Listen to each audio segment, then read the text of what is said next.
Hey there, this is Andy Grider, and I'm the host and producer of Unique This Week, which is a production of Uniqueness is Power. You can find us on our YouTube channel under that uniquenessispower.com URL and domain name, and a lot of great guests that we've had in the past up there for your perusal. But today we are very fortunate enough to have with us Amy McNally, who's CEO and founder of Hydr8, as well as her partner, father, and veterans advocate for the company, Mark. I had the pleasure of meeting Amy when she was with another group, and she really blew me away when she described this vision. It really spoke to me in a big way because she talked about leveraging a very big time cause, supporting and honoring our veterans, doing it via a quality artesian product into what is admittedly a crowded marketplace. So most of our listeners might be saying, "Hey, what is this? Why, why and how are they unique?" Well, we're going to get to that. We're going to talk about how they found a niche, formed some amazing and powerful partnerships, and coupled it with the spirit of giving back. And I know that if Amy came from Mark, she also, I mean, she's got a heart of gold, and I'm assuming that Mark does then too. So thank you both for being here, Amy and Mark. Really appreciate it. Thank you so much for having us. Yeah, absolutely. It's my pleasure. Amy, this is, as I said, an amazing foray to me. It truly helps veterans. It's actually better than what is most of what's on the market, water and quality wise. And you've coupled with some very powerful partnerships. But I want to start with, how did this come about as an idea? Well, I think this would be a good time to address my father's service, because really this entire thing is honoring his 28 years of active duty in the Navy. And so if you could just take a couple of minutes to run down your lengthy career, that would be great. Okay, I'll just try to give the facts without, embellishment. But I'm the third of 11 kids, and so I knew that I needed a scholarship to go to college, and so I applied for and got a Navy scholarship to University of Missouri, and I majored in physics, and graduated in '75, and then immediately went into the Navy, intending to. I wanted to fly. I told my wife I was flying, and she said, "Oh, good," So I basically got pilot wings, aviator wings, and started flying A6 intruders, and flew solidly for 16 years. One squadron after another, basically sea duty, shore duty, flying off aircraft carriers, and ended up commanding a squadron, and then went to be the ship's navigator on the Theodore Roosevelt, and then got picked up for Navy nuclear power to do the pipeline to become an aircraft carrier CO potentially if I hit all the wickets, So anyway, I went to nuclear power school, ended up being the executive officer of the Theodore Roosevelt, and then the CO of the USS Detroit, and then the CO of Dwight D. Eisenhower. So ended up 28 years in 2003. And then retired from the Navy. And of course, most people, when they retire from the military, that's just the first retirement. So I was actually worked for 5 years trying to get a port of entry on the Mississippi River in Quincy, Illinois, but they ran out of funding. And luckily, 2 weeks later, I was the general manager of a regional water plant in Northeast Missouri. We basically serve 14 counties. And so I do have a background in water production and water distribution. I had certifications in both of those with the Missouri Department of Natural Resources. So I do know a little bit about water treatment and water, distribution. And then, of course, one of the things that I was always at sea. Rose, my wife of almost 50 years, just about 3 months shy of that. But she's the one who really had to raise the kids. But my kids knew that I loved them, and I was always gone. And unfortunately, Amy, being the oldest, she did get up close and personal with how hazardous naval aviation can be, with the lots of memorial services, unfortunately, and the the job that I had was basically, it's called, an attack airplane, low to the ground in the mountains, fair weather and foul. In fact, it's called all-weather attack. So we unfortunately did have quite a few fatalities and mishaps, as well as, I had one roommate who was a prisoner of war and another roommate who was killed, as far as when I was rooming with them. So we were deployed. So I was gone all the time. And so Amy is a very loyal person. And so she has a vision about giving back. And she's the one that was vetted by the Gary Sinise Foundation. I'm the veterans advocate for the brand Hydr8. And what Gary Sinise, if you would take a look at all the report cards that are available, if it's not the highest, it's one of the highest of the report card, because they have a small staff, small overhead, and they give back to veterans.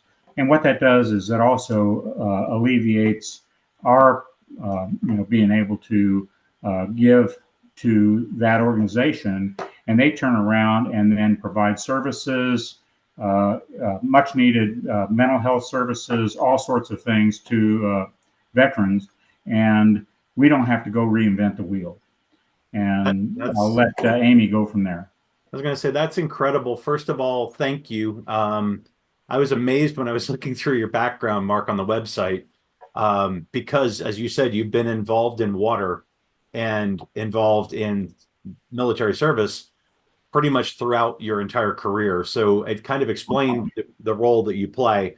I'd love to, Amy, if you could talk a little bit more about this amazing, powerful partnership that with Gary Sinise and his foundation that you've established, and how you're helping through this foundation. That would be awesome. Yeah, so I was working for another company when I came up with the idea. I knew as I was approaching a higher birth date that I only had a small amount of runway to pursue a passion project. And I've always wanted to do something to give back. To my dad's point, I mean, I feel like I'm very fortunate that he returned from every deployment and mission and training exercise when not every one of his friends did. So I knew I wanted to give back, and I wanted to give back in a meaningful way. Charitable giving is such an emerging trend for people now, which is wonderful, especially with millennials. They really care about where they're putting their dollars. And so my dad and I spoke candidly. We came up with a couple of options.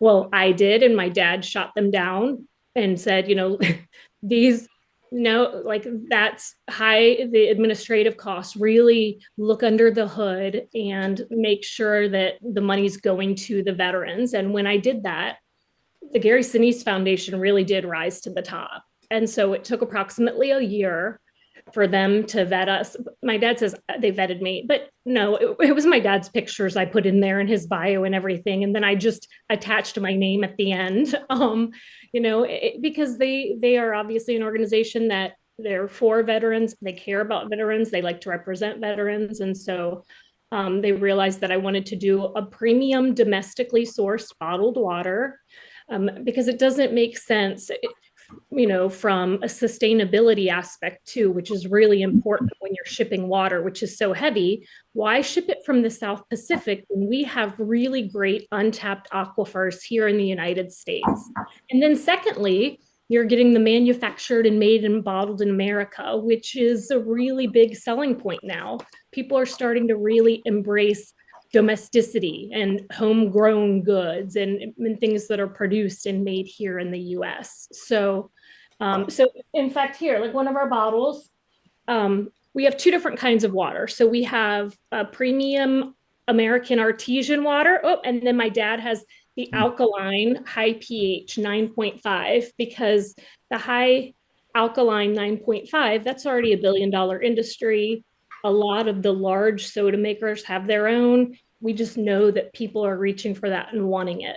But then I thought, we don't have a premium artesian name brand other than Fiji water. And so why not have an artesian option as well that tastes as great? It has, as my dad says, the same mouth feel.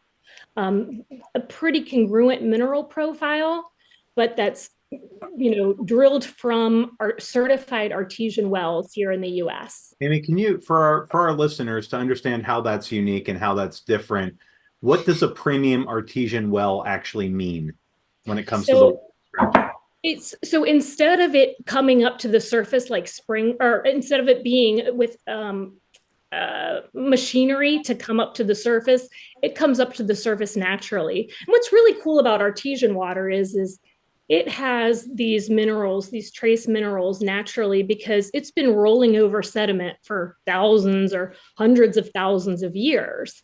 And so it has a very unique taste. I mean, it is live water. So if you like that taste, then this is going to be great for you. If you prefer something that's been stripped down, like ours, the 9.5, we go through a 9-step purification process, which is pretty standard. And then we add ionized minerals, and that brings up the pH, and it stays between 9.5 and 10.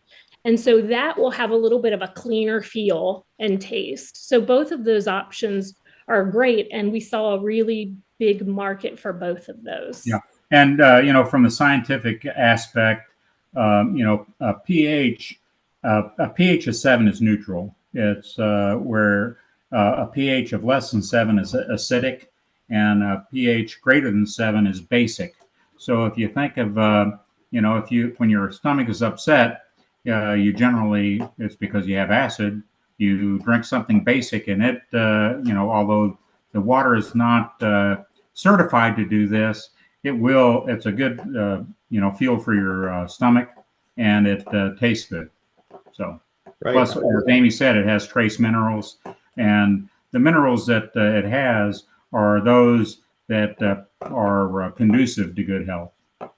Excellent. Amy, you mentioned that there are a lot of large soda manufacturers, other manufacturers who have a pH water out on the market.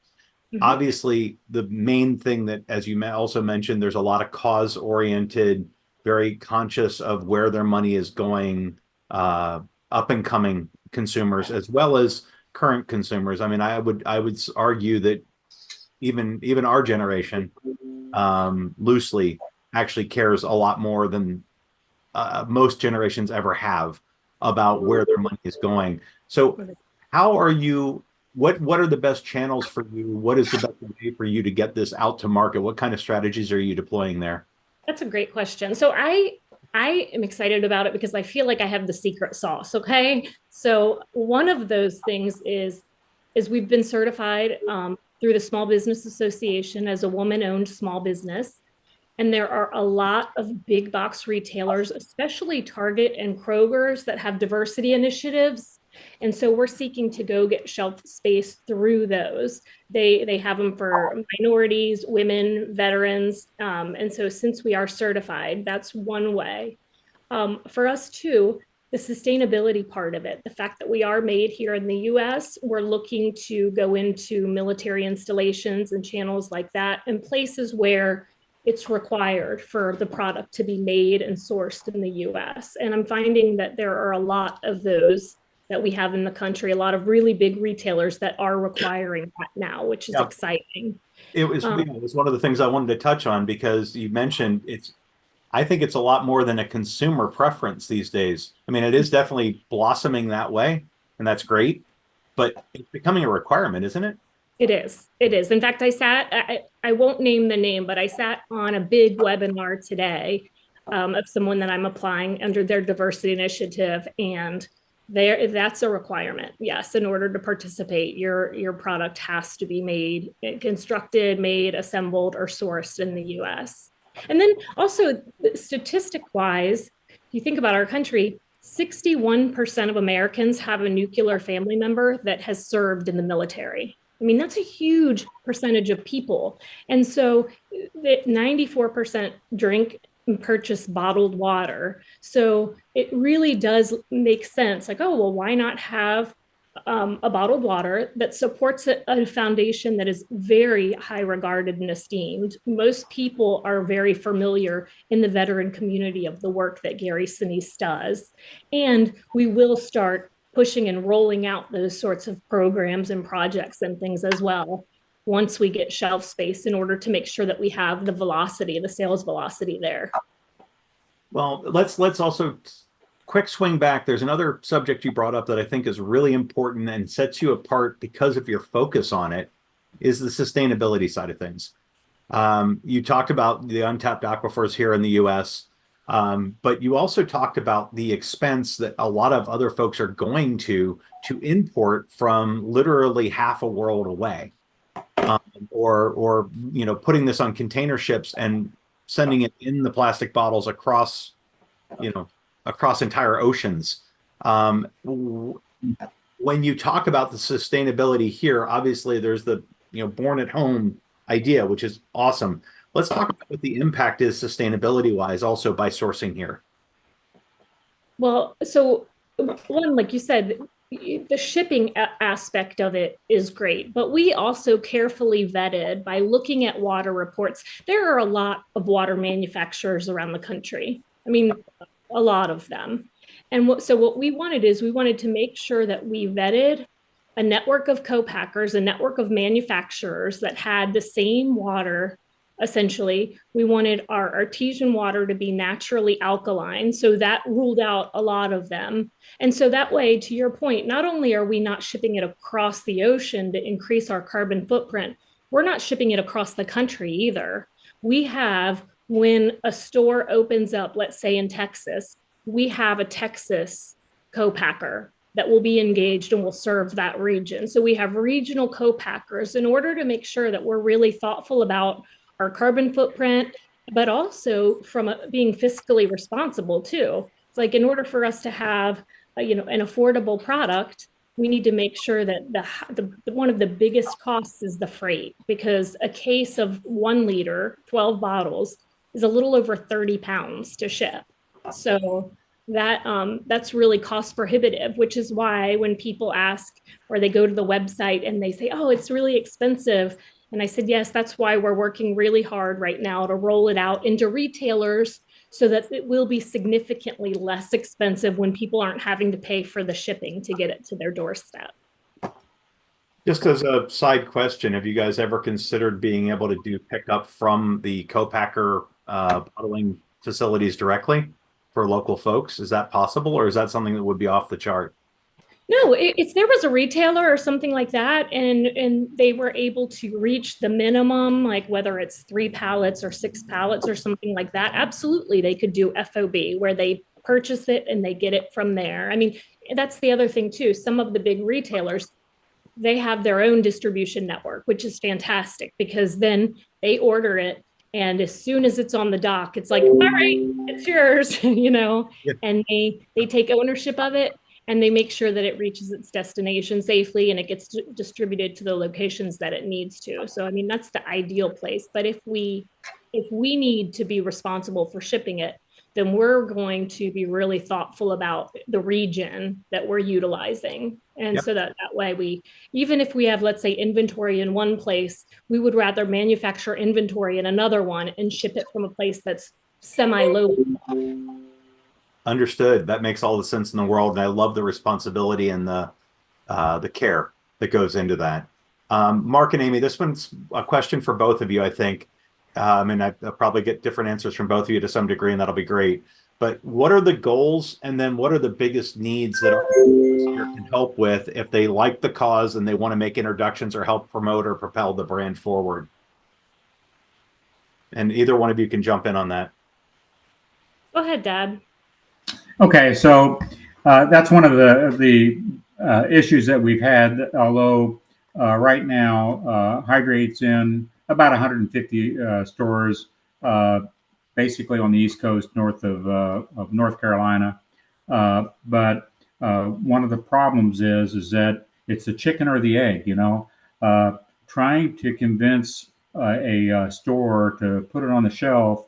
You need to provide sales data, but you can't provide the sales data until you get on the shelf to be purchased.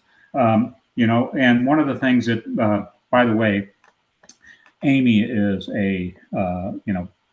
her background in media She designed the logo, and if you look, it's red, white, and blue, and it's got stars and stripes in there, and it also has the name of a fallen veteran on each bottle. And you'll be able to scan the QR code and go to the web page, which will give the bio of one of our fallen heroes. So. Awesome. And one of the things that we're very interested in doing, in fact, like one of the questions that you ask is, this is a very crowded field, but just because it's a crowded field doesn't mean that you can't make it better. You can't be, our intention is to be, if not the best, among the best of the water that's out there.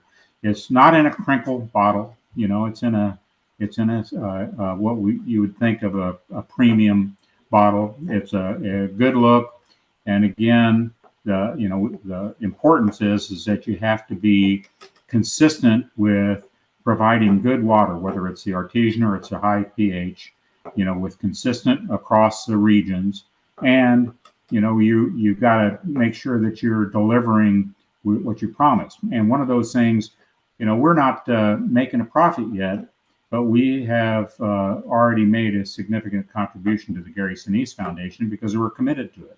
So we wanted to demonstrate to them that this is just not an empty promise. We're going to follow through. Of course, we would like to make money hand over fist so we can give them a whole lot. So, Mark, to follow that up, who are the people that would be helpful? Again, part of what I do, and then part of what a lot of our listeners that are tied to me do, is connect dots and bring people together. So I'd like to be able to pass this on to some folks to hear who it is. It sounds kind of like you mentioned the chicken and egg, and I understand that argument very well because there's a lot of businesses that run into it as they're in their pre-hockey stick stage. Right. They're in that climb, and they need a big break. So who would provide a big break for you like that? What type of organization, what type of group, what type of purchaser? Can you give a little clarity there? Yeah, I'll start and let Amy finish. Sure, great. But one of the things Amy and I have talked about, Rose is my wife, Amy and I have talked about is, that we want to, under promise and over perform, because if we make a promise, we want to be able to deliver on it. And, if you pick a name of a well-known, well-run store, for example, let's pick on Kroger. We would like to be able to, pitch to Kroger and have them consider, and not just, write us off because they don't know about us, but actually consider the product, take a taste of the water, take a look at the attractiveness of what would be on display. And then I think that if we can get those introductions where we can be seriously considered to put on the shelf, then that is what we need. Also, of course, we're reaching out on social media, to try to get a groundswell. So if we were if we're able to get into a convenience store, for example, we would hope that somebody that was a water user that drinks our water then would go to their local store and say, hey, how come you don't have this water on the shelf? So, pushing it from the ground is also a good way for us to actually get on the shelf.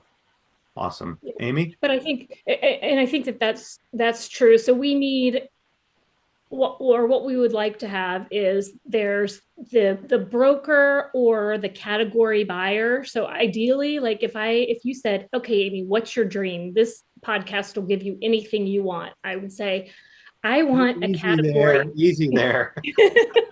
I want a category buyer from a big retailer that, like my dad said, that will take us in, not to do a national rollout, even to do a regional one, so we can look, see it, take the data, and make whatever changes we need to make.